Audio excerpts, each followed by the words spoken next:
अगर आपका नी और बैक पेन बार बार वापस आ रहा है तो मैं आपको एक बात बता देता हूँ, पेन किलर उसको ठीक नहीं कर रहा है, बस थोड़े टाइम के लिए उसको छुपा रहा है। आज इस वीडियो में आपको ऐसे 3 साइन बताऊंगा जो ये चीज कंफर्म करते हैं आपको एक टैबलेट की नहीं, एक फिजियोथेरेपिस्ट की जरूरत है। देखिए, जब हमें पेन होता है हमारा सबसे पहला रिएक्शन क्या होता है? एक टैबलेट उठा लो। उससे क्या होता है? थोड़े दिन आराम रहता है, लेकिन फिर हमारा वही गलत रूटीन, गलत आदतें, गलत पोस्चर, उसकी वजह से वो पेन दोबारा आ जाता है। नतीजा, पेन वापस आता है और पहले से भी ज्यादा।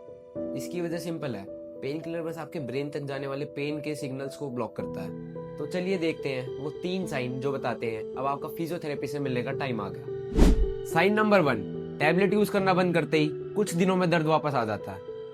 अगर आप दवाई लेते वक्त ठीक रहते हो लेकिन कोर्स खत्म होती है आपका पेन दोबारा आ जाता है, तो इसका मतलब है अंडरलाइन प्रॉब्लम, जैसे मसल इम्बैलेंस, रॉन्ग पोस्चर और जॉइंट स्टिफनेस।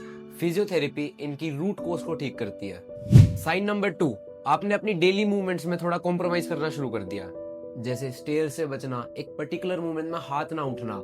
इन साइंस का मतलब है आपकी बॉडी आपको एक वार्निंग दे रही है। जितना आप ये मूवमेंट अवॉइड करेंगे उतनी ही आपकी मसल वीक और स्टिफ हो जाएगी, जिससे आपकी प्रॉब्लम और ज्यादा बढ़ जाएगी। साइन नंबर 3, रिपोर्ट सारी नॉर्मल है लेकिन पेन रोज रोज हो रहा है। ये सबसे कंफ्यूजिंग साइन है। आप स्कैन करवाते हो और डॉक्टर बोलते हैं सब कुछ सही है, लेकिन पेन फिर भी रहता है। ऐसा इसलिए क्योंकि बहुत से पेन का source muscle tightness, nerve compression या मूवमेंट पैटर्न की गलती एक नॉर्मल एक्सरे या एमआरआई स्कैन में नहीं आती। इसको सिर्फ एक ट्रेन्ड फिजियोथेरेपिस्ट ही प्रॉपरली एसेस कर सकता है। अब सवाल ये है, फिजियोथेरेपी अलग क्या करती है? अरुणालय हेल्थ केयर में हम सिर्फ पेन का इलाज नहीं करते, यहाँ पे हम ये भी देखते हैं कि वो पेन एक्चुअली क्यों हो रहा है।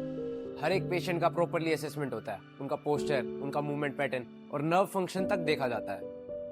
उसके बाद एडवांस टेक्निक यूज होती हैं, जैसे KKMT, मसल और जॉइंट को एक सही पोजीशन में लाने के लिए, dry needling, deep muscle tightness और ट्रिगर पॉइंट्स को रिलीज करने के लिए, EMG NSV असेसमेंट, नर्व से रिलेटेड सारी प्रॉब्लम्स को डायग्नोस करने के लिए। ये सब कंबाइन होके सिर्फ पेन को कम नहीं करते हैं, बल्कि उसको दोबारा होने से रोकते भी हैं। 16 सालों से हमने 2 लाख से भी ज्यादा पेशेंट्स को ट्रीट किया है, वो भी बिना किसी दवाइयों के। अगर इन 3 साइन में से आपके साथ कुछ भी मैच हो रहा है तो आपको दवाइयों की नहीं, असेसमेंट की जरूरत है, ताकि आप जल्दी और बेहतर रिकवरी पाएं। अरुणालय हेल्थ केयर में अपना असेसमेंट बुक करें, लिंक इन डिस्क्रिप्शन।